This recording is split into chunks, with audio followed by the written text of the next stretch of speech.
Hello viewers, I doctor SBK Lal welcome you all in my YouTube channel. मेरे YouTube channel में आपका बहुत बहुत स्वागत है। अगर आप इस चैनल पर नए हैं तो चैनल को लाइक, शेयर और सब्सक्राइब करें ताकि विविध विषयों से संबंधित जो वीडियो मैं इस पर डालते रहता हूं उसका नोटिफिकेशन आसानी से आपको प्राप्त हो।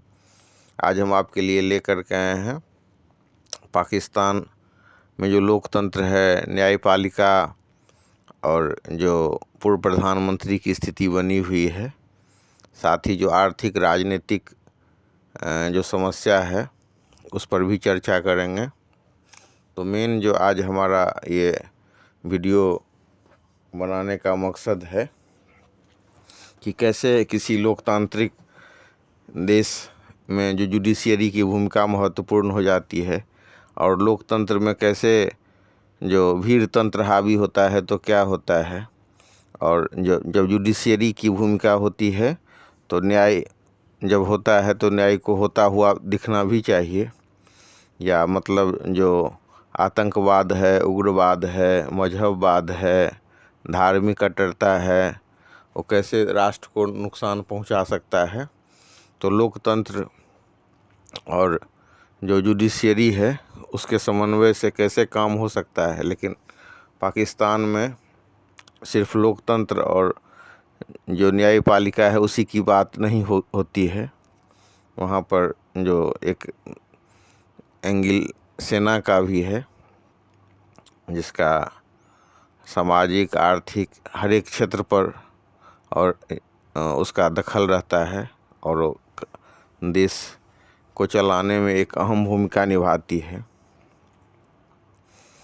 तो जब सेना की बात करें तो याद कीजिए परवेज़ मुशर्रफ ने एक इंटरव्यू में कहा था कि कैसे उन्होंने देश के तरक्की के लिए काम किया, देश के विकास के लिए काम किया, कैसे उन्होंने आतंकवाद पर रोक लगाई, मदरसा सबको बंद किया, देश के सकल घरेलू उत्पाद को बढ़ाया, शिक्षा पर जोर दिया, आधुनिक शिक्षा को आगे बढ़ाने के लिए काम किया। ऐसे ही एक सभा को जब परवेज़ मुशर्रफ एड्रेस कर रहे थे तो किसी ने उन्हें सलाह दी कि आप उर्दू में बोलिए, तो उन्होंने उसको डपट कर कहा कि उनको अपने अंग्रेजी ज्ञान पर गर्व है और पाकिस्तानियों की जो अच्छी अंग्रेजी है उस पर उन्हें गर्व है। तो उर्दू के बजाय कई बार वो अंग्रेजी को जोड़ देते थे। मेरे एक मित्र अक्सर कहा करते हैं कि जब कोई तानाशाह सत्ता में आता है तो देश में जो प्रगति की ग्राफ बढ़ जाती है। लेकिन अनेक उदाहरण से ये साबित होगा कि तानाशाह ही रवैया में जो है जनता का नुकसान होता है और एक आदमी का वर्चस्व हो जाता है। आप अगर उत्तर कोरिया जैसा तानाशाह हो तो फिर कहना ही क्या। तो पाकिस्तान में ये सच है कि 76 वर्ष के इतिहास में कोई भी जो प्रधानमंत्री अपना कार्यकाल पूरा नहीं कर सका है और कई बार जो है मार्शल लॉ लागू हुआ है। लेकिन ये भी सच है कि ये सब होने के बावजूद भी फिर लोकतंत्र हुआ है, स्थापित हुआ है, चुनाव हुआ है और कई बार न्यायपालिका का फैसला भी बहुत महत्वपूर्ण रहा है। परवेज़ मुशर्रफ को उसने फांसी की सज़ा सुनाई थी और बहुत कठोर टिप्पणी के साथ जो सज़ा सुनाया था। वहीं अगर हम नवाज़ शरीफ की बात को याद करें कि कैसे नवाज़ शरीफ के मामले में जिनको कि एक मजबूत प्रधानमंत्री माना जाता था, बहुत निर्वाचित थे, बहुत जन समर्थन था उनके लिए, पूरा देश में उनका एक कद था, वैसे प्रधानमंत्री को न्यायपालिका के द्वारा बर्खास्त किया गया। इसलिए बर्खास्त किया गया कि वो सादिक और अमीन नहीं थे। तो एक जुडिशियरी का भी चैनल है। जब कई बार जो पाकिस्तान का जो जुडिशियरी है कितना निर्भीक फैसला सुनाता है उसको आप अंदाज कर सकते हैं। और जो अंग्रेज़ का दिया हुआ IPC CRPC बहुत सारा, कई बार तो आप देखेंगे कि इंडियन जो पीनल कोड है और पाकिस्तानी जो पीनल कोड है उसमें आपको फ़र्क ही नहीं महसूस होगा। और जो न्याय का नज़ीर है कई बार उसने पेश किया है अभी भी, जबकि मतलब इमरान खान के अरेस्ट करने की बात हो रही थी, अरेस्ट कर भी लिया गया था। इमरान खान ने कहा था कि उनको आतंकवादी की तरह ट्रीट किया गया। तो इस मामले में भी हम देख सकते हैं कि कैसे सुप्रीम कोर्ट ने जमानत दिया। तो ये भी एक बहुत मिसाल है कि मतलब एक जहाँ पर सेना का वर्चस्व हो, और अभी तो मतलब लोकतंत्र ही है। तो इसमें 2-3 जो एंगल है उस पर मैं चर्चा करना चाहूँगा कि कैसे जो कोई भी निर्वाचित सरकार है पाकिस्तान में वो पूरा कार्यकाल नहीं पूरा कर सकी है। और जैसे मतलब ये इमरान खान की बात करें तो इमरान खान का जो कार्यकाल था उसको पूरा करने देना चाहिए था। कई बार लोकतंत्र की मर्यादा इसमें है कि आप let us agree to differ में विश्वास कीजिए। आप किसी को पसंद नहीं कर रहे हैं तो उसको आप कबूल नहीं करेंगे, ऐसी धारणा नहीं होनी चाहिए। 5 साल के लिए लोग आया है, उनको काम करने दीजिए, अपने ढंग से करने दीजिए और मुद्दा पर विरोध कीजिए।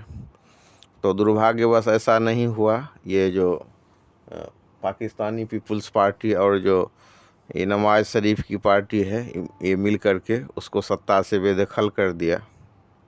हाँ, ऐसा नहीं है कि मतलब इमरान खान में सारा गुण ही गुण है, चाहे जो भ्रष्टाचार के जो आरोप हैं तो उस पर इक्वलिटी बिफोर लॉ और रूल्स ऑफ लॉ इस्टेब्लिश करके उस पर कार्रवाई कीजिए।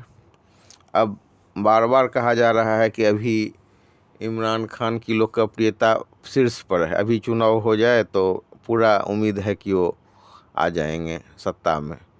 तो अभी पूरे मीडिया में ये बात है, हिंदुस्तानी मीडिया में भी और पाकिस्तानी मीडिया में भी, कि तब तक जो ये शहबाज शरीफ की सरकार है और सेना इसके मिली भगत से ऐसी कोशिश की जा रही है कि जब तक उनको संविधान के द्वारा अयोग्य नहीं घोषित कर दिया जाए तब तक चुनाव नहीं कराए जाए। तो यहाँ 2 तरह की बात है। संसदीय प्रणाली में अगर कोई सत्ता में आता है तो उसको पूरा जो 5 साल के लिए जो एमपी चुने जाते हैं तो 5 साल तक उनको शासन करने दीजिए। तो ये अगर मतलब बीच में अगर मध्यावधि चुनाव नहीं होती है तो ये संसद जो है, प्रधानमंत्री तो 5 साल पूरा नहीं कर सका, लेकिन जो असेंबली है उसका 5 साल हो जाएगा। तो ये एक अच्छी बात है। दूसरी बात है कि कोई भी जो तानाशाह है लाखों अपना खूबी जता ले या देश के प्रगति के लिए बात कर ले, या दुनिया में जहाँ कहीं भी मतलब तानाशाह है या राजतंत्र है या ऑटोक्रेसी है, तो उसमें सबसे अच्छा लोकतंत्र में लाख बुराई हो जाए तो फिर भी जो शासन की अन्य विधा है उसके तुलना में लोकतंत्र को श्रेष्ठ माना जाता है। और अभी हम देख सकते हैं कि कितना पावरफुल जो सेना है, तो सेना के इतना मजबूत होने के बावजूद भी जो उसके मुख्यालय पर हमले हो रहे हैं, एक जो बहुत बड़ा जो सेना का मतलब कमांडर है उसके यहाँ तोड़फोड़ हो गई, कैसे गोली चली है। एक तरफ इमरान खान बता रहे हैं कि उसके 40 आदमी मारे गए हैं, तो एक तरफ जो है सेना में भी हताहत होने का उम्मीद है। तो इस तरह की बात है। तो पूरा जन आंदोलन मतलब शुरू हो गया है इमरान खान के नेतृत्व में, और इधर चर्चा है कि उसको फांसी दी जाएगी या मतलब उम्र कैद की सज़ा दी जाए। तो ये सब पहलू है। तो अगर मतलब देश को इस्टेब्लिश करना है तो रूल्स ऑफ लॉ इस्टेब्लिश करना ही होगा। कई बार जो मतलब संसद हैं या विधायक हैं या प्रधानमंत्री हैं तो उसको न्यायपालिका से राहत मिलती है। अब इसमें जो पाकिस्तान आज जिस हालत से जूझ रहा है, चाहे वो आर्थिक हालत हो या राजनीतिक हो, इस सब के लिए कौन सा फैक्टर जिम्मेवार है? इस सब के लिए जो फैक्टर जिम्मेवार है वो धार्मिक अंधता, अंधा जो मतलब अनुकरण से या मतलब अंध जो धर्मवाद है, अगर उसको पूरा रेखांकित किया जाए या उसको लागू किया जाए तो न स्त्री शिक्षा हो सकती है, न लोगों को रोजगार हो सकता है, न विज्ञान की प्रगति हो सकती है। इसी पर परवेज़ मुशर्रफ ने कहा था कि उनके शासन के दरमियान देश कितना आगे बढ़ा। और परवेज़ मुशर्रफ के ही द्वारा जो नैब का गठन हुआ था, तो नैब ऑर्डिनेंस 1999 के सेक्शन 9 के तहत इमरान खान पर भ्रष्टाचार का आरोप है। उन पर आरोप है कि मतलब जो अल-कादिर यूनिवर्सिटी से जो जुड़ा ट्रस्ट है उसमें ज़मीन को अपने नाम करवाने का है, और जो एक पाकिस्तान के जो करोड़पति हैं उनके धन को सफ़ेद बनाने का आरोप है। तो उनकी जो पार्टी है तहरीके इंसाफ, तो तहरीके जो इंसाफ है तो इसका गठन जो 1996 में इमरान खान के द्वारा हुआ, और इससे पहले भी जब उनको रिक्वेस्ट किया जाता रहा था जिया उल हक के द्वारा, तो राजनीति में नहीं आना चाहते थे। तो राजनीति में आने से पहले उन्होंने मतलब अपने माँ के नाम पर एक बहुत बड़ा कैंसर हॉस्पिटल बनाया, और ऐसी व्यवस्था की कि उसमें जो गरीब आदमी हो उसका भी इलाज हो, और पूरा जो अंतर्राष्ट्रीय स्तर पर जो कैंसर का ट्रीटमेंट का फैसिलिटी सब है उस सब की व्यवस्था हो। तो इस सब के बाद फिर मतलब वो एक पार्टी का गठन किया गया 1996 में, तहरीके इंसाफ पार्टी। फिर 2002 में पहली बार उनकी पार्टी ने चुनाव में शिरकत की, चुनाव लड़ा और मात्र 1 सीट मिला, वो माने स्वयं इमरान खान का सीट था। तो इस तरह से लग रहा था कि राजनीति में ये बहुत सफल नहीं होंगे। लेकिन जब 2013 का इलेक्शन हुआ तो उसमें 30 सीटें जीती, और 2018 के इलेक्शन में 116 सीट जीत करके वो प्रधानमंत्री बने। 5 सीट से खड़ा हुए थे और 5 से वो जीत गए थे। तो इस तरह से इनका लोकप्रियता बढ़ा और फिर मतलब प्रधानमंत्री बने। लेकिन ये जो चीज़ है कि इस्लामाबाद हो या पश्चिम विरोध हो या भारत के प्रति जो अतिवादी रवैया है या लोक लुभावनवाद है, तो यही सब चीज़ पाकिस्तान को मतलब इस मुकाम पर पहुंचा दिया है।